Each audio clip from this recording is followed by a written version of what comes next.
Assalamualaikum warahmatullahi wabarakatuh. Waalaikumsalam warahmatullahi wabarakatuh. Selamat sore dan salam damai sejahtera dalam kasih Tuhan bagi kita sekalian. Shalom, namo buddhaya, salam kebajikan. Kembali kita ketemu lagi dalam acara serial podcast Resilient Leadership Podcast bersama Serdik Sespimti 33 tahun anggaran 2024.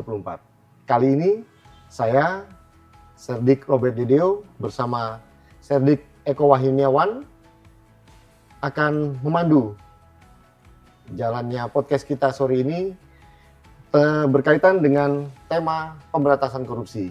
Kita beri judul Polri dan Strategi Pemberantasan Korupsi. Kita bersyukur karena sore hari ini kami diterima oleh Wakil Direktur Tindak Pidana Korupsi Barreskrim Polri, Komisaris Besar Polisi Arief Adiarsa SIK MTCP. Selamat sore, Bang Arief. Selamat sore, Pak Robert, Pak Eko. Bagaimana kabar hari ini, Bang? Alhamdulillah, puji syukur, kehadirat Tuhan.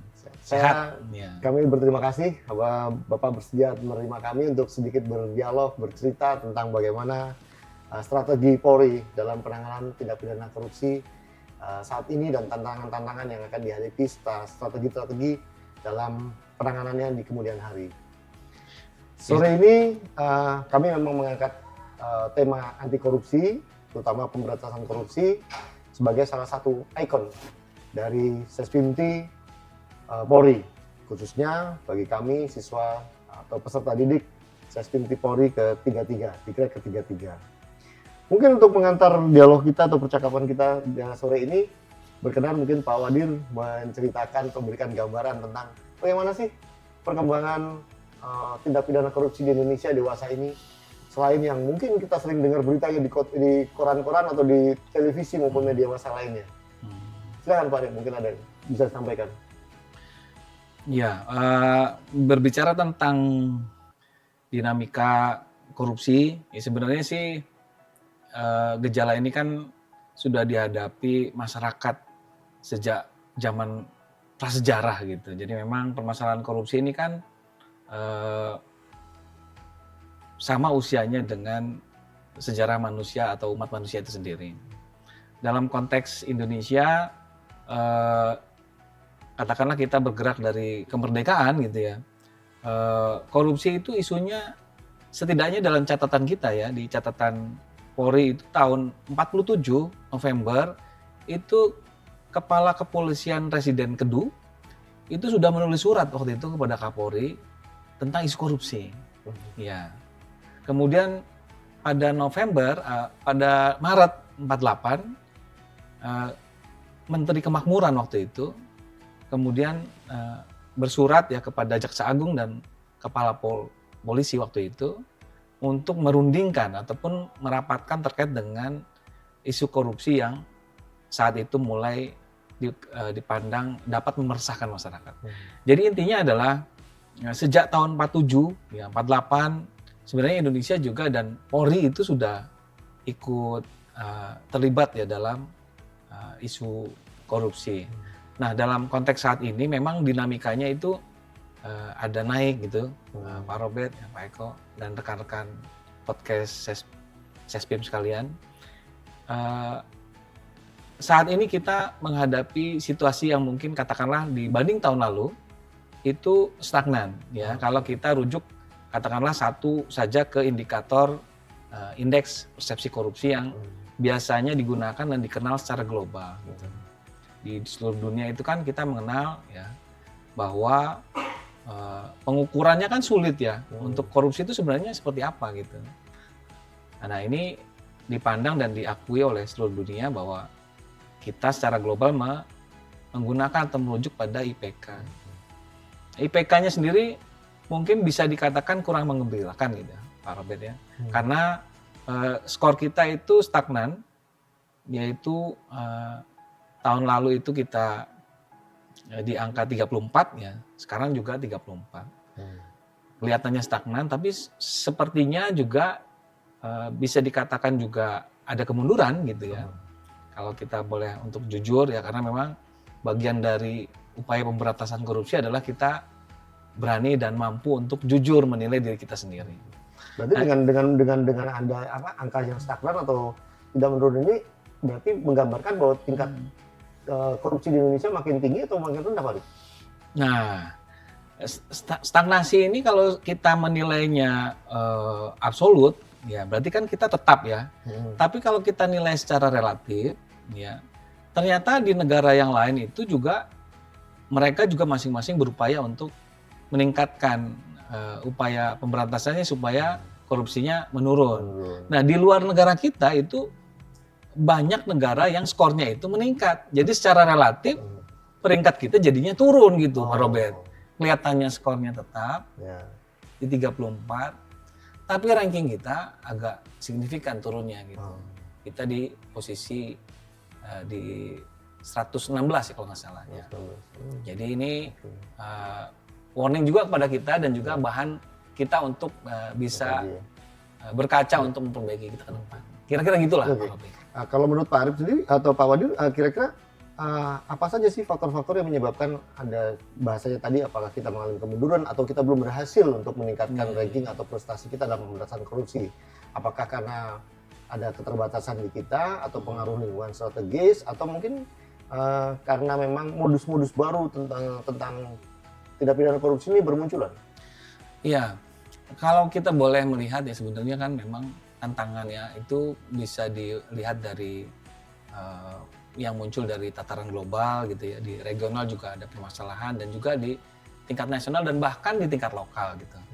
Kalau kita mau lihat dari bawah, kita mungkin juga berbeda dengan negara lain misalnya, karena kita itu secara geografis, secara demografi itu begitu kompleksnya gitu. Saya pernah diberikan satu gambaran gitu dengan jumlah pulau yang 17.000 itu, kalau kita setiap hari berpindah, hari ini Jawa, besok mungkin ke Bali gitu ya, besoknya ke Nusa Penida, dan itu setiap hari kita membutuhkan waktu 40 tahun. Belum lagi jumlah penduduk kita yang memang luar biasa. Saya kira itu juga jadi tantangan kita ya, untuk bisa menemukan inovasi yang mungkin saat ini masih perlu ditemukan gitu. Mungkin teman-teman Sespimti juga menjadi tantangan untuk menemukan cara-cara baru untuk kita bisa meningkatkan upayanya lebih taktis gitu ya, lebih efisien yang mungkin saat ini belum kita temukan.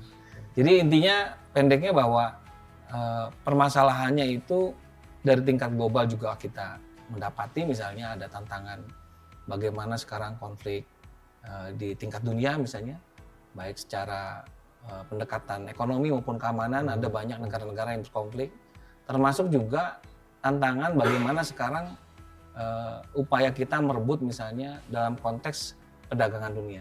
Dan ini juga saya pikir memberi pengaruh kepada kita ya, memberi pengaruh kepada kita tentang bagaimana upaya-upaya kita untuk melakukan pemberantasan korupsi.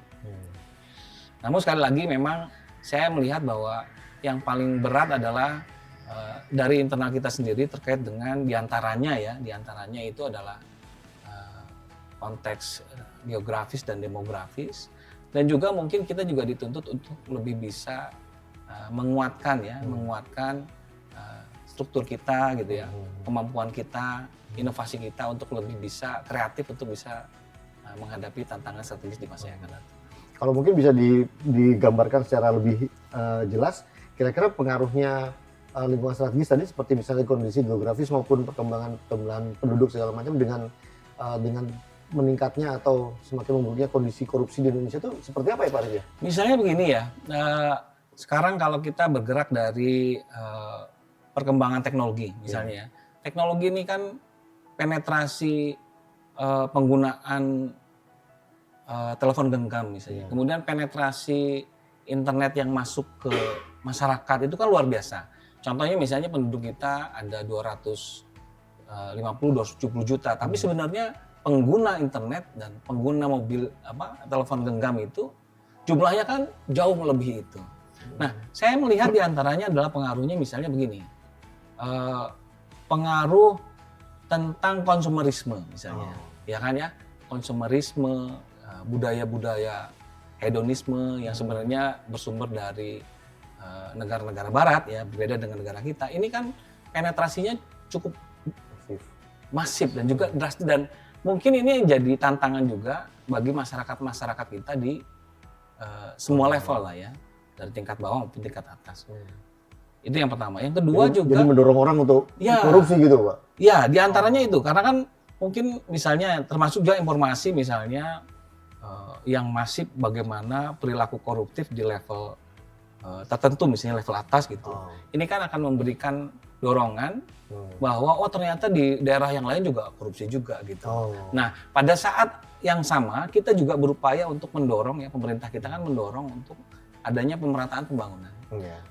Yang tadinya hanya di Pulau Jawa, ada di tingkat nasional.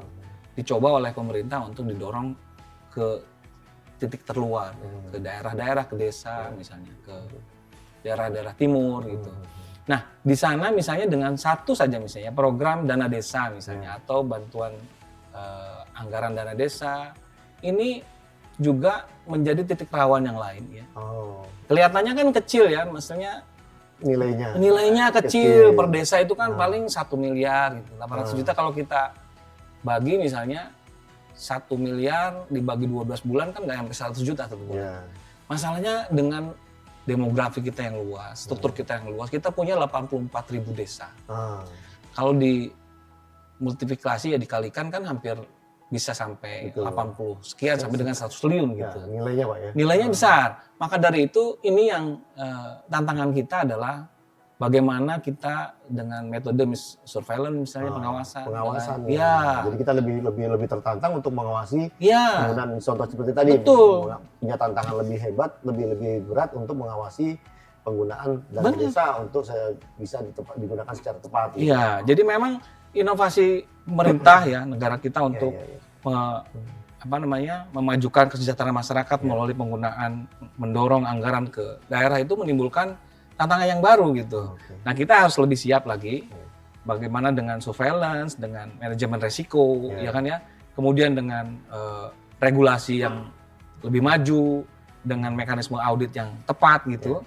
Ini mampu kemudian mencegah masyarakat dengan dorongan hedonisme tadi ya, konsumerisme tadi, mereka mampu untuk bisa lebih mengembangkan uang yang sebenarnya tidak banyak, tapi bukan untuk konsumtif. Nah, beberapa desa itu kan atau beberapa wilayah kita lihat di Jogja misalnya, di Bali, itu ada contoh-contoh bagus di mana dana desa itu kemudian mampu dikembangkan untuk justru meningkatkan ekonomi di desa.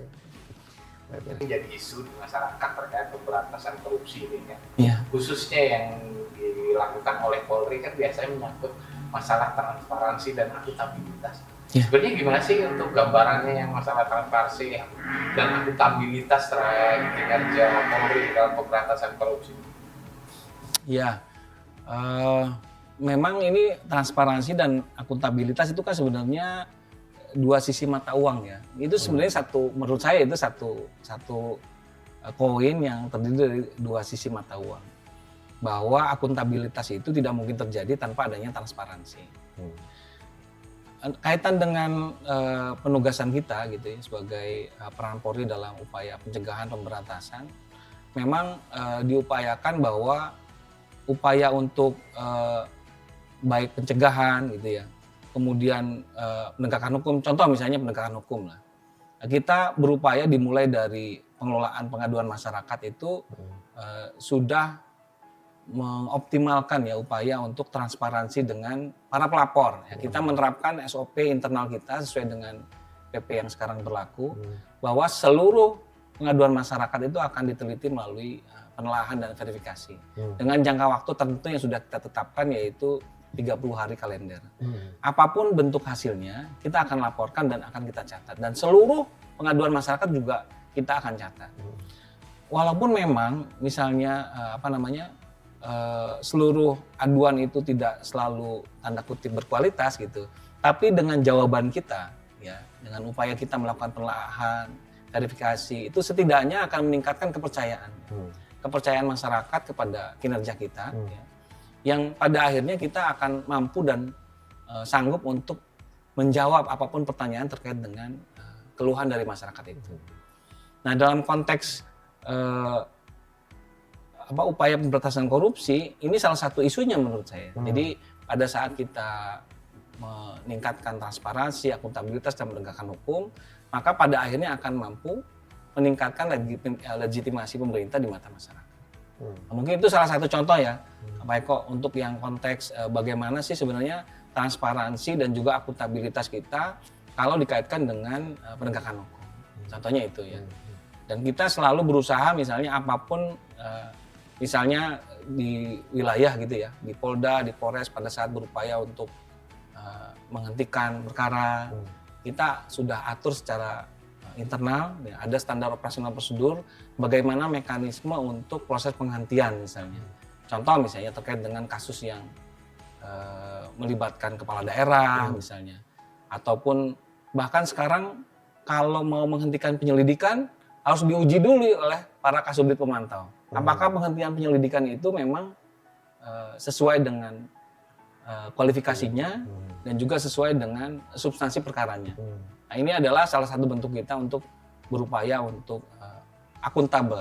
Artinya kita mampu menjawab ya pada saat ada pertanyaan dari publik tentang mekanisme kita dalam contohnya penegakan hukum. Mungkin itu Pak Eko. Selanjutnya mungkin dengan apa yang tadi sudah Pak Wadir ceritakan panjang lebar tentang situasinya yang dihadapi sekarang, tantangannya, dan kemudian mungkin juga ada beberapa dinamika dalam pemberantasan korupsi oleh Polri.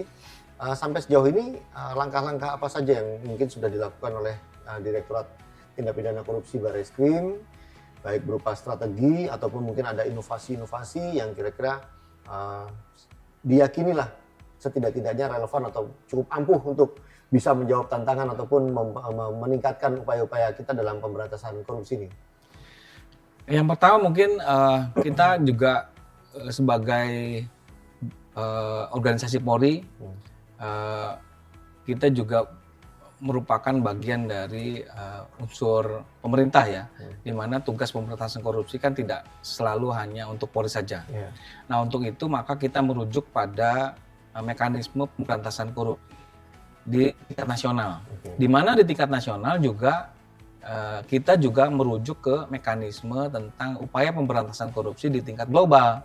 Apa yang kita diskusikan sore ini terkait dengan strategi Polri dalam penanganan tindak pidana korupsi juga pasti akan sangat bermanfaat bagi teman-teman sekalian. Saya rasa kalau diizinkan kita tutup dulu sesi ini.